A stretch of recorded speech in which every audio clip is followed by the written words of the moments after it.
Captain Jake Morrison stood on the bridge of his ship, the Earth Star, looking at something that should not exist. His crew had been exploring the empty Vega sector when they found it. A massive space station, floating dead in the darkness between stars. No one had built anything here for thousands of years, according to the Galactic Council records. "Sir, we're getting some strange readings," said his science officer, Lisa Campbell. She was young but smart, fresh out of the Space Academy. Her fingers moved quickly over her console. "This station is old, really old, maybe 10,000 years or more." Jake frowned. The Galactic Council had told humanity that space was mostly empty before they formed their Great Alliance. Only a few primitive species had tried to build ships, and they had all failed. But this station was huge and complex. Someone had built it with technology that looked better than what the Council used today. "Get us closer," Jake ordered. "But be careful, we don't know what's inside." Engineer Tom Miller was already working on the docking problem. Tom was a practical man who could fix anything. He had worked on ships for 20 years before joining Jake's crew. "Captain, the docking ports are standard design," he said. "They look just like the ones we use on Earth." That was strange. Earth had only joined the Galactic Council 5 years ago. How could this ancient station have the same designs? Communications officer Betty Jones was trying to access the station's computer systems. Betty was good with languages and codes. She had learned 12 alien languages in her first year with the Council. "I'm getting into their database," she said. "The security is old but strong. Give me a few minutes." While they waited, Jake studied the station through the main screen. It was built in sections like a giant wheel spinning slowly in space. The metal looked different from Council ships. It was darker and seemed stronger. Strange symbols covered the hull, but they looked almost familiar. "Got it," Betty said suddenly. "Their main computer is active. I'm downloading their records now." The data that came through changed everything Jake thought he knew about the galaxy. The station's logs showed pictures of dozens of different alien species. But these were not the simple, peaceful races the Council had described. These beings had built amazing cities on 100 worlds. They had ships that could cross the galaxy in days. They had technology that made Council science look like toys. Lisa was reading the technical data with growing excitement. "Captain, look at this. These people had figured out how to make gravity without spinning ships. They could create energy from empty space. They had computers that could think like living beings." But as Jake read more of the records, he felt sick. The files told a dark story. All these advanced species were gone. The records showed how they had been destroyed, one by one, over thousands of years. Their worlds had been attacked. Their populations had been scattered or killed. Their knowledge had been buried. Tom was studying the engineering records. His face was pale. "Captain, you need to see this. The way this station was built, the materials they used, even the basic design ideas. It's all human. I mean, it's the same way humans would build something. But this station is older than our entire civilization." Betty found something even more shocking in the communication logs. "Sir, I've found mentions of species that the Council says never existed. The builders of Rigel, the star travelers of Cygnus. The Council's own records say these are just myths." Jake felt a cold fear growing in his chest. What happened to them? According to this, they were all destroyed by something called the Unification War. "But Captain, the dates don't match what the Council taught us. This war ended only 3,000 years ago, not 10,000 like they said." The worst discovery came when Lisa accessed the genetic database. Her hand shook as she read the results. "Captain, I've found human DNA patterns in this database, but not as a new species. The records say humans are descendants of something called the Terra Exodus Project." Jake leaned forward. "What's that?" "It says here that when one of the advanced species was being destroyed, they sent out colony ships to save their people. One ship reached a small blue planet in the Sol system. The survivors started over, forgetting their past to stay hidden. The room was silent. Jake looked at his crew and saw the same shock on their faces. Earth was not humanity's first home. They were refugees from a war they had never known about. Betty's console beeped with an incoming message. Her face went white. "Captain, we're being hailed. It's a Council ship. They're ordering us to leave this area immediately." Through the main screen, Jake could see the sleek silver shape of a Council patrol cruiser approaching fast. Its weapons were already charged. They knew, Jake said quietly. The Council knew this station was here. They knew what we would find. Tom was looking at the engineering data again. Captain, there's something else. This station has defensive systems. They're still online, just sleeping. If the Council tries to destroy this place, then we wake them up, Jake decided. Betty, download everything you can. Lisa, copy all the scientific data. Tom, see if you can figure out how to activate their defenses. As the Council ship got closer, Jake realized that humanity had stumbled onto the biggest secret in galactic history. The Council was not the peaceful alliance they claimed to be. They were the survivors of an ancient war, and they had been lying to everyone for thousands of years. But now humans knew the truth. And Jake Morrison was going to make sure the rest of the galaxy learned it too, no matter what the Council tried to do to stop him. The trip back to Earth took 6 days. During those 6 days, Jake Morrison and his crew studied every piece of data they had taken from the ancient station. What they found made them sick with anger. The Council had been lying about everything. When the Earthstar finally docked at Luna Station, Jake expected trouble. He was right. Ambassador Kelvar was waiting for them at the airlock. The tall, gray-skinned alien looked angry. His 4 eyes were narrow and his mouth was set in a hard line. Captain Morrison, Kelvar said in his careful English, you have accessed restricted information. The Council demands that you turn over all data immediately. Jake crossed his arms. What restricted information? We found an old empty station. We're explorers. That's what we do. The station you found contains dangerous lies, Kelvar replied. False records meant to confuse primitive species. You humans are not ready for such complex historical data. Lisa Campbell stepped forward. She had been quiet during the trip home, but now her eyes blazed with anger. Primitive? The records show that humans built that station. Our ancestors built it before your Council even existed. Kelvar's skin color changed to a darker gray. In his species, that meant extreme anger. Impossible. Humans are a young race. You have been in space for only 50 of your years. Then explain this, Lisa said. She held up a datapad showing genetic comparisons. Human DNA matches perfectly with the station builders. The odds of that being random are billions to 1. Before Kelvar could answer, Tom Miller spoke up. And explain how they use the same engineering principles we use on Earth. The same metal alloys, the same design patterns. Did we just happen to invent the exact same technology? Jake watched Kelvar carefully. The ambassador was trying to look calm, but Jake could see fear in his alien features. You will surrender the data, Kelvar said, finally. This is not a request. No, Jake said simply. That afternoon, Jake met with Admiral Helen Wade, commander of Earth's space fleet. Wade was a tough woman who had fought in 3 border wars before joining the diplomatic service. She listened to Jake's report without interruption. So you're telling me, Wade said slowly, that the Council has been lying to us from day one, that humanity is not a new species but survivors from an ancient war, and that the Council destroyed our original civilization. That's exactly what I'm telling you, Jake replied. Admiral, they've been controlling us. Every piece of technology they've given us, every trade agreement, every cultural exchange. It's all designed to keep us weak. Wade was quiet for a long moment. Then she activated her secure communication system. I'm calling an emergency session of the Earth Defense Council. Jake, I want you and your crew there. Bring everything you found. But when they arrived at the meeting, Jake got another shock. Half the council members he expected to see were gone. In their places sat people he didn't recognize. People who seemed very eager to dismiss his evidence. Dr. Robert Chen, the new head of xenoarchaeology, barely looked at the data. Captain Morrison, these records could be fake.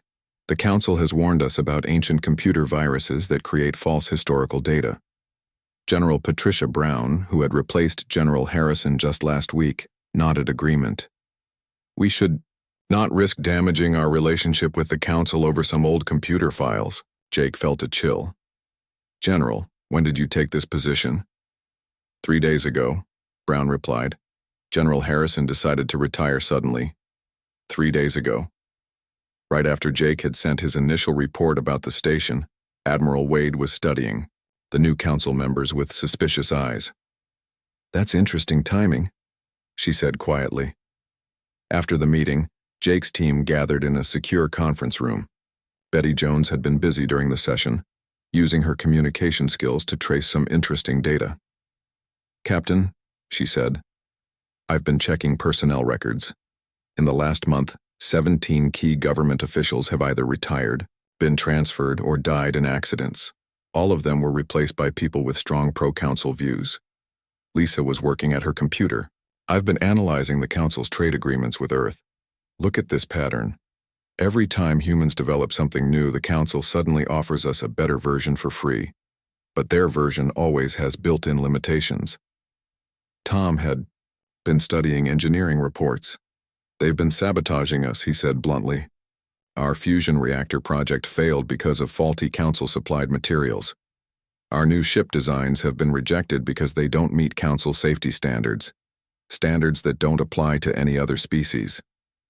Jake felt pieces clicking together in his mind. "They're afraid of us. That's why they're working so hard to control us. They know what humans can do when we're not being held back." Betty looked up from her console with excitement. "Captain, I've been trying something. Remember those old communication codes from the station? I've been broadcasting them into deep space. And I'm getting answers. Coded responses from systems the council says are empty. I think there are other survivors out there. Other species that escaped the council's purge." Lisa leaned forward. "What are they saying?" "They're asking if we're free," Betty replied. "And they're warning us. They say the council is coming for us just like they came for everyone else." Jake stood up. He looked at his crew, these brave people who had helped him uncover the truth. "Then we'd better get ready. Because if the council thinks they can destroy humanity like they destroyed our ancestors, they're about to learn something about human nature." Tom grinned. "What's that, Captain?" "We don't give up. Ever." Outside the window, council ships were gathering around Earth. The alien vessels looked peaceful, but Jake now knew better. The council had come to finish what they started thousands of years ago, but this time humanity would be ready. 3 weeks after Jake Morrison's discovery, everything changed. The first breakthrough came when Betty Jones finally made contact with the hidden survivors. Her signal had reached a small fleet hiding in the asteroid belt of a dead solar system 40 light-years from Earth. The response came at midnight, Earth time. Betty was alone in the communication center when her console lit up with an incoming message. The voice that spoke was strange, but somehow familiar. "Earthship.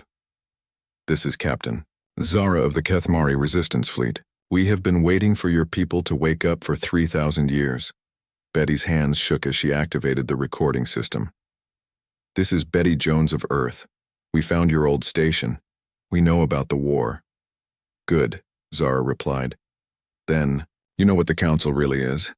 We have much to discuss, but not on open channels. We will send you coordinates for a meeting. Come alone, but come armed. The council has eyes everywhere." When Betty told Jake about the contact, he knew this was the moment that would decide humanity's future.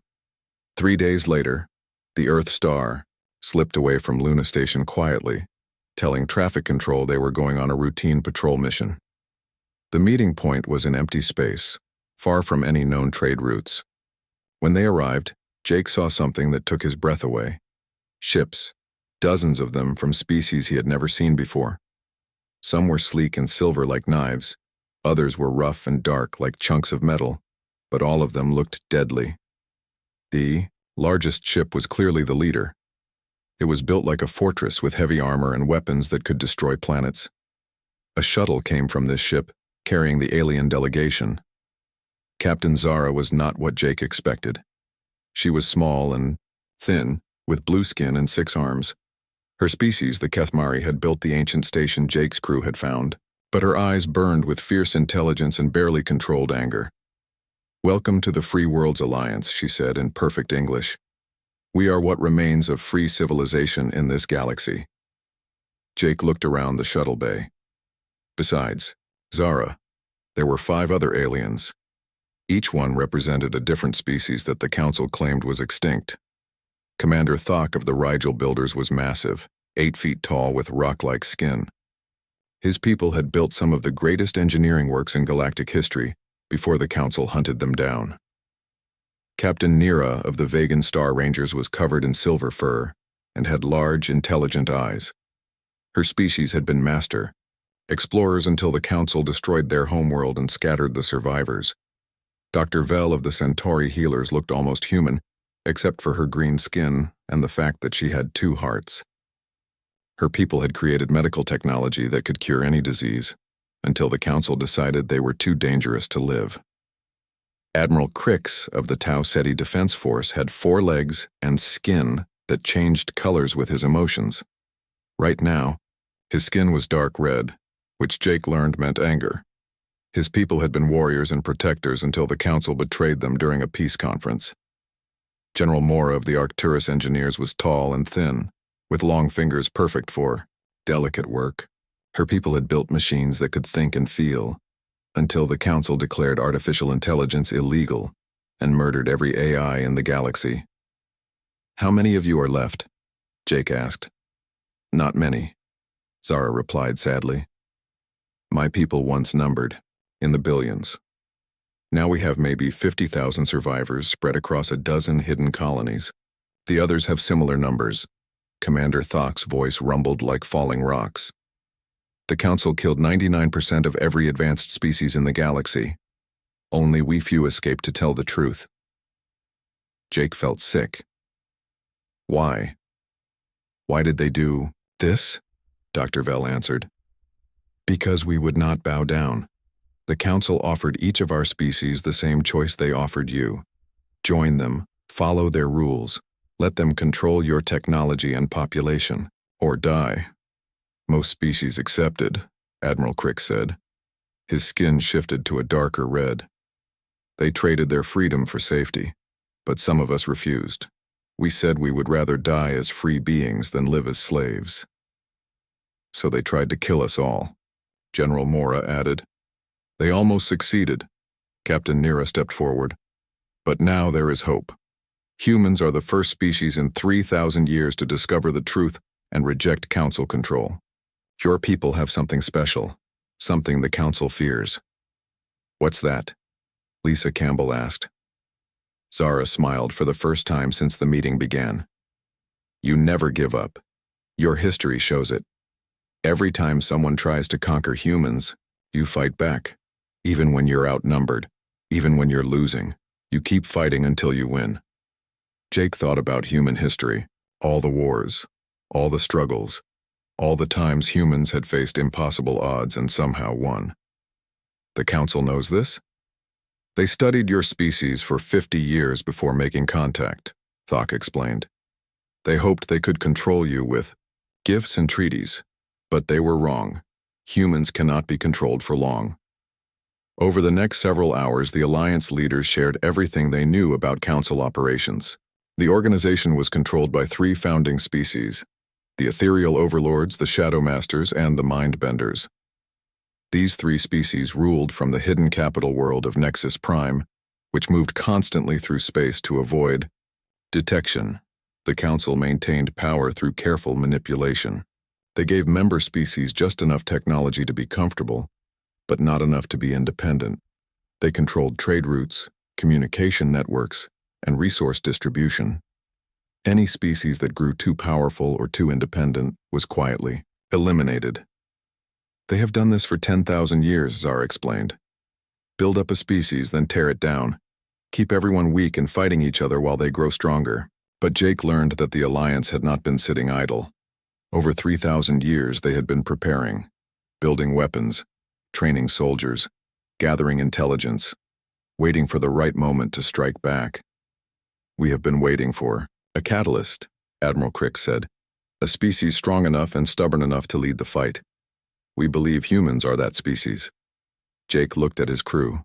Tom Miller was studying technical readouts of Alliance weapons with growing excitement. Lisa Campbell was deep in conversation with Dr. Vell about suppressed scientific discoveries. Betty Jones was learning communication protocols that could unite resistance cells across the galaxy. "What do you need from us?" Jake asked finally.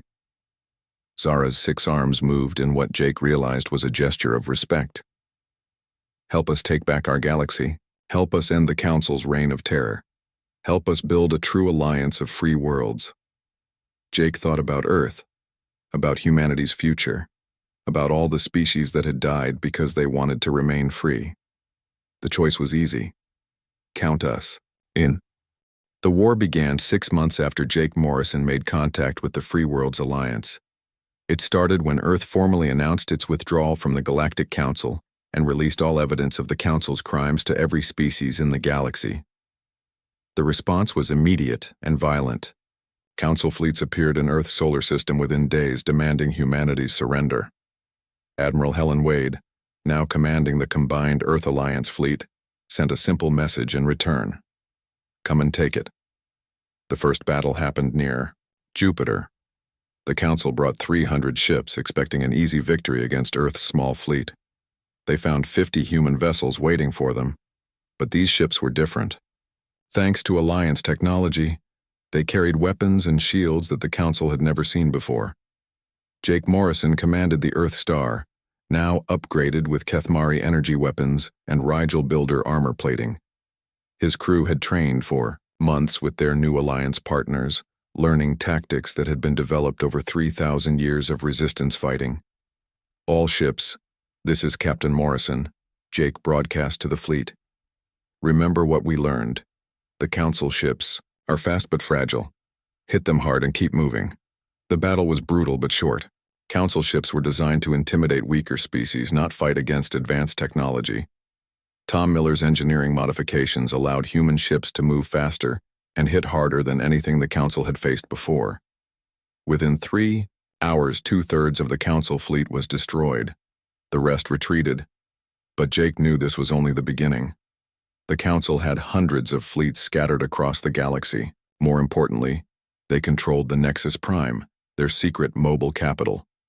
Until that was destroyed, the war could not be won. The Alliance spent the next year preparing for the final assault. Captain Zara shared intelligence gathered over centuries of careful observation. Commander Thok's people built massive siege weapons capable of cracking planet-sized fortresses. Dr. Vell developed new medical treatments that could keep soldiers fighting even with serious injuries. Admiral Crix trained human pilots in advanced combat techniques, while General Mora's engineers built ships that could think and react faster than any living pilot. Betty Jones worked with Alliance communications specialists to coordinate resistance cells throughout Council space. The breakthrough came when Lisa Campbell discovered something amazing in the ancient station's records. The original builders had not just been advanced engineers, they had been warriors who had fought the Council before and almost won. "Look at this," Lisa told Jake, showing him tactical data from the old war. "The Council's founding species aren't actually that advanced. They won through treachery and numbers, not superior technology. And they have a weakness." Jake studied the technical readouts. "What kind of weakness?" "Their command structure. The 3 founding species don't trust each other. They each control different parts of the Council military. If we can break their coordination, their whole system falls apart." This intelligence changed everything. The Alliance developed a new strategy. Instead of trying to fight the entire Council fleet at once, they would strike at the communication networks that held the enemy together. The final battle began when Alliance scouts located Nexus Prime, hiding in the Andromeda Void, a region of empty space between galaxies. The mobile capital was huge, the size of a small moon surrounded by the largest fleet humanity had ever seen. 15,000 ships, Admiral Wade reported grimly. "They've called in everything they have." Jake looked at the Alliance fleet assembled around Earth. They had managed to gather 800 ships from all the surviving species. The odds were 20-1 against them. "It doesn't matter," Jake said firmly. "We're fighting for freedom. They're fighting to keep their slaves. That makes all the difference." The assault began with simultaneous strikes on communication relays throughout Council space. Alliance special forces led by teams of humans and Kethmari warriors destroyed the quantum transmitters that allowed the three founding species to coordinate their forces. While the Council fleet struggled to reorganize, Jake led the main assault on Nexus Prime itself. The massive fortress was defended by energy shields that could stop any normal weapon. But Tom Miller had been working with Alliance engineers on something special. It's called a reality disruptor, Tom explained as they approached the target. It doesn't destroy the shields, it makes them forget they exist. The weapon worked perfectly. Nexus Prime's shields flickered and died, leaving the fortress vulnerable. Human and Alliance ships poured through the gap, fighting their way toward the command centers where the Council's leaders waited. Jake led a boarding party into the heart of Nexus Prime. His team included Lisa Campbell, now trained as a combat specialist, and Betty Jones, whose communication skills were needed to access the fortress's central computer. The corridors of Nexus Prime were dark and twisted, designed to confuse and intimidate intruders. But Jake's team had studied the layout for months. They moved quickly through the maze, avoiding Council security forces and heading for their target. The Council chamber was a vast room where the three founding species held court. The ethereal overlords looked like living shadows in fancy robes. The Shadow Masters were tall and thin with too many teeth. The Mindbenders had large heads and small bodies, with eyes that glowed with psychic energy. "You cannot win," the lead, ethereal overlord said when Jake's team burst in. "We have ruled this galaxy for 10,000 years. We are eternal." "Nothing is eternal," Jake replied. "Your time is over." The final confrontation was not decided by weapons or technology. It was decided by something the Council had never understood: the power of truth. Betty Jones activated the fortress's communication system and broadcast the evidence of Council crimes to every world in the galaxy. Across hundreds of star systems, people learned that their leaders had been lying to them for thousands of years. They learned about the destroyed civilizations, the suppressed technologies, the deliberate weakening of their species. And they decided they had had enough. Council forces throughout the galaxy laid down their weapons or joined the rebellion. The three founding species found themselves alone and defenseless. Some tried to fight, others tried to run. All of them failed. The war ended not with a massive battle, but with the founding species surrendering unconditionally. They were put on trial for genocide and crimes against civilization. The evidence was overwhelming. The verdict was unanimous. In the aftermath, the galaxy began to heal. The Alliance became the foundation for a new galactic federation, based on freedom and cooperation rather than domination and control. Suppressed technologies were shared freely. Destroyed worlds were rebuilt. Lost knowledge was recovered. Jake Morrison became the first human ambassador to the new federation. The ancient station where everything began was converted into a memorial and research center. School children from 100 worlds came to learn about the importance of freedom and the courage to fight for it. As Jake stood in the memorial hall, reading the names of all the species the Council had destroyed, he felt a deep satisfaction. Humanity had saved the galaxy not because they were the strongest or the smartest, but because they had never forgotten how to say no to tyrants. The galaxy was finally free.